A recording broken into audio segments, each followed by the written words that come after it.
Business advice often promises big results but delivers empty tactics that waste both time and money. I know because I've spent over 50 grand on courses and consultants that led me absolutely nowhere. That experience taught me to look deeper. So instead of following random advice, I studied 20 books written by founders who actually built billion-dollar empires. Steve Jobs, Jeff Bezos, Phil Knight, Ray Dalio, and a bunch more. Today, what I'm going to do is share the exact methods these top entrepreneurs use to build lasting wealth. These are detailed blueprints containing specific strategies that generated millions in real market conditions. The difference between a thriving business and a struggling one often comes down to one thing: the ability to see opportunities before they become obvious, or see around the corner, as I like to call it. The most powerful business strategy starts with building complete experiences, not just single products or services, complete experiences. Think about how everything in your business can work together to solve multiple customer problems all at once. Your main service becomes more valuable when it connects to complementary offerings. For example, a fitness trainer expands from workouts to nutrition plans to recovery products to lifestyle coaching to supplements and so on. Each edition strengthens the entire customer experience and keeps clients engaged longer. In his biography, Steve Jobs, the author Walter Isaacson reveals how Jobs called this the ecosystem effect, where each product makes others more valuable, creating an experience impossible to replicate and, even better, impossible to leave once you're in it. Moving beyond single solutions, real market domination happens when you connect opportunities others can't miss. Look for gaps where customers need overlap but aren't being served together. A local bakery, for example, starts by selling great bread, then notices their customers want to learn baking. So they add classes, which leads to catering opportunities, then wholesale partnerships with restaurants, and suddenly they're not just a bakery, they're a complete food service business. In the Everything Store, Brad Stone shows how Jeff Bezos called this capturing the cascading value, where each new service creates natural openings for the next. This level of business growth demands consistent focus on improvement. So start each morning by identifying your 3 biggest business constraints, then create specific solutions for each one, and track patterns in customer feedback, analyze service delivery bottlenecks, test new marketing approaches, and so on. Small improvements compound quickly. I've seen businesses double their revenue just by fixing one constraint each week. Be obsessed or be average, Grant Cardone introduces the improvement loop. That's a principle where daily focused actions create exponential growth compounded over time. The beauty of business growth is that it follows clear, specific patterns. Study companies that consistently succeed in your field. They have already mapped out what works. You just need to spot their underlying principles. A thriving restaurant masters quality, experience, and word-of-mouth marketing. A growing software company nails user experience, customer support, and regular feature updates. In Outliers, for example, Malcolm Gladwell calls these success patterns, the repeatable elements that create predictable success across any industry. But vision alone won't build your business. The next crucial skill is turning those opportunities into actual revenue. Look, most businesses focus on pushing products instead of solving problems that customers actually want to pay for. The difference lies in understanding how people make buying decisions. The foundation of growth comes from maximizing value for existing customers. Before you go chasing new clients, look at what your current ones need beyond your main service.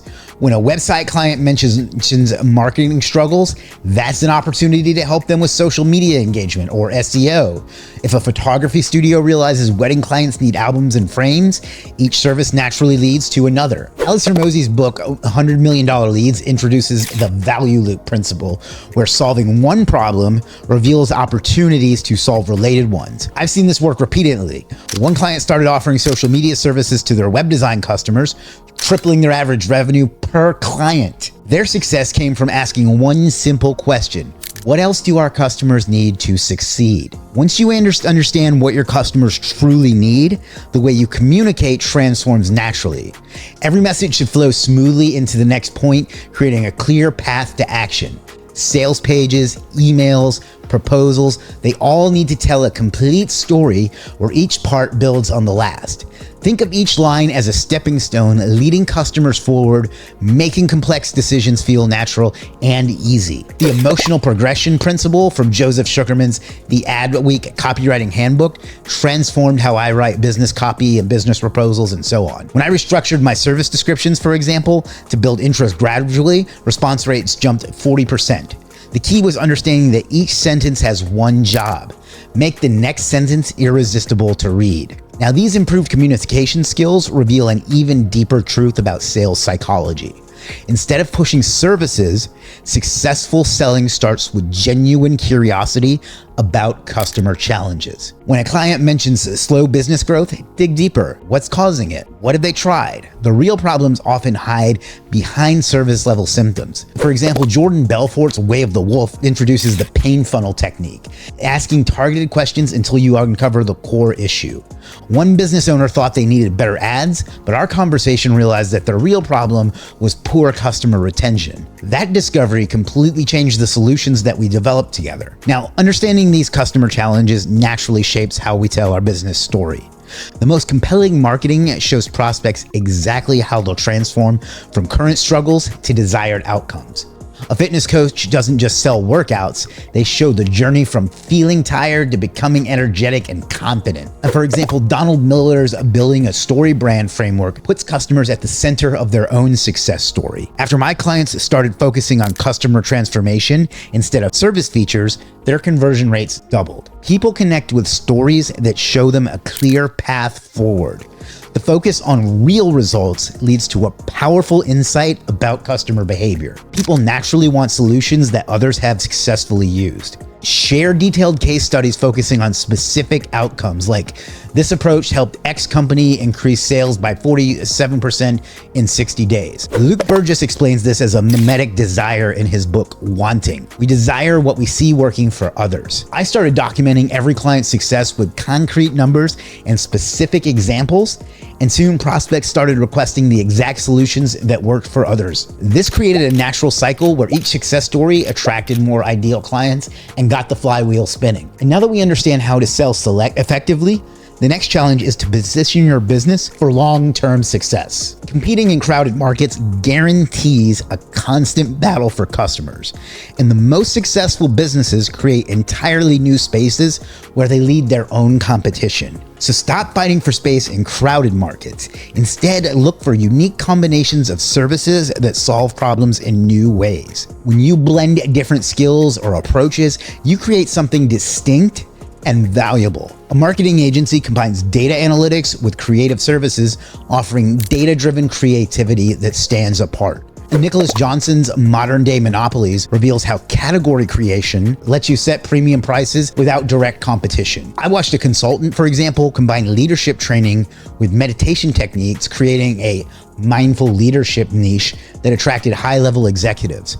Their success came from solving old problems in new ways. I've also implemented this in my own business in Legiit, and instead of defining it as a platform or a marketplace or a gig site or anything like that, what we've created was a B2B growth engine, with the idea being that somebody can use this engine to power their business and take it where they want to go. We have features and things that other sites have, but no one combines it and no one has defined that category. So when people ask us who our competitors are, I don't have an answer for them because we've created a category all to our own that the market desperately needed. But the thing is, creating new market space goes beyond just combining services. Success leaves clues if you know where to look. Study your industry's common offerings and spot the gaps between them. What problems remain unsolved? What combinations haven't been tried? The authors of Play Bigger call this category design. Defining and dominating new market spaces. One of my clients combined online fitness training, for example, with nutrition and stress management. By solving the complete wellness challenge, they tripled their prices without competing on standard gym services. This market understanding grows stronger through consistent research. Pay attention to customer complaints, competitor limitations, and emerging trends. Even better, study your businesses outside your industry for fresh ideas. Sam Walton's Made in America reveals how he visited competing stores weekly, learning from both their successes and mistakes. I've made it a habit to review competitor services monthly, finding gaps they've missed. Last year, this practice helped us spot an underserved need in our market that became our most profitable service. Look, these insights naturally shape your business identity and values. Clear principles attract both ideal customers and motivated team members. Define what you stand for beyond just making money. A tech company emphasizes privacy, naturally drawing security-conscious clients. The Chick-Fil-A story teaches us that strong values create lasting customer loyalty. This focus on strong positioning often works best with limited resources. Test simple solutions before investing in expensive ones. Use free tools, barter services, find creative workarounds. From Damon John's The Power of Broke, he shows how constraints force innovative thinking. One startup, for example, replaced their $200 monthly software with a free alternative, discovering it actually worked better for their needs. Sometimes having less pushes you to find smarter solutions. Creating a strong market position is powerful, but I discovered that even the best strategies fall flat without the ability to make real connections. Most businesses focus so much on tactics, consequently treating their customers like a transaction and not like a person. Successful businesses grow by building genuine connections. So stop treating them like numbers and start treating them like people. It starts with mastering conversation. The way you listen and respond shapes every client interaction. Instead of preparing your next point, focus completely on what customers say. Don't use the time when they're talking to just think about what you're going to say next. Actually pay attention and listen to what they say. So, for example, when they mention budget concerns, simply repeat back to them, tell me more about those budget concerns. I got this from Chris Voss's Never Split the Difference. And that book reveals how this mirroring technique creates instant trust. In fact, that's required reading at my company, Legiit. Our entire staff reads that book, whether they're in customer service or SEO or whatever. FBI negotiators use this to handle high-stakes situations, but it works just as well in business. And as after I had our staff do it, our customer satisfaction went through the roof. This deeper understanding of communication naturally improves how we build relationships. So before diving into business talk, spend some time exploring someone's goals and challenges. Ask about their business journey. Share relevant experiences. For example, former FBI agent Jack Schaefer explains in The Light Switch how these friendship signals create lasting connections. I started spending the first 5 minutes of every meeting learning about client backgrounds, and sales increased, but more importantly, these stronger relationships led to more referrals and repeat business. I have a client, for example, that's been with me for over 10 years now, and that's unheard of in SEO. This relationship-focused approach transforms how we think about money and value. Move beyond one-time transactions to create ongoing partnerships. Individual coaching becomes group coaching. Single services evolve into monthly retainers, and so on. Robert Kiyosaki's Rich Dad, Poor Dad introduces the concept of building assets, creating systems that generate recurring value. One of my early clients shifted from project-based work to a subscription model, stabilizing their income and deepening their client relationship. These stronger connections reveal opportunities to solve bigger problems. Start noticing patterns in client challenges. What frustrations come up repeatedly? Which solutions create the most impact? Ray Dalio's Principles, for example, shows how recognizing these patterns leads to better decision making. I keep a client insight journal noting common issues and successful solutions.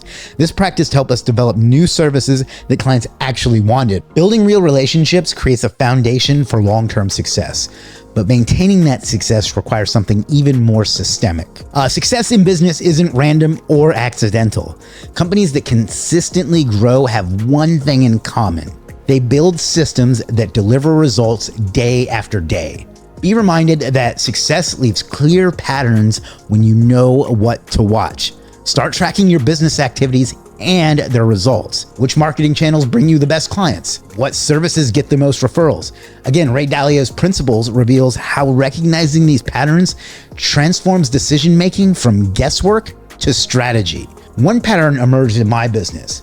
Clients from podcast interviews stayed 3 times longer than those from ads. This insight helped us redirect our marketing budget to focus on relationship-building channels rather than paid advertising. The power of patterns extends into how we create daily improvements as well. Instead of chasing massive changes, focus on tiny upgrades that compound over time. Spend 5 minutes reviewing customer feedback each morning.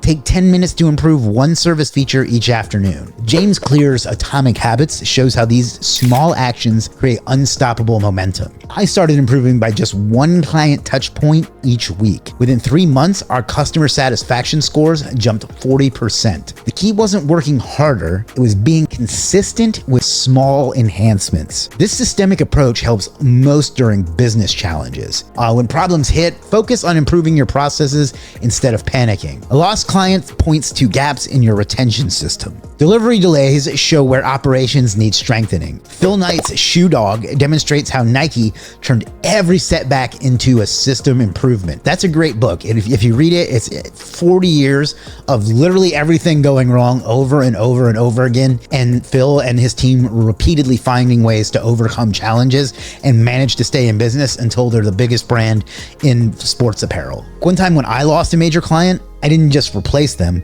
I built a better onboarding process that increased our average client lifetime value.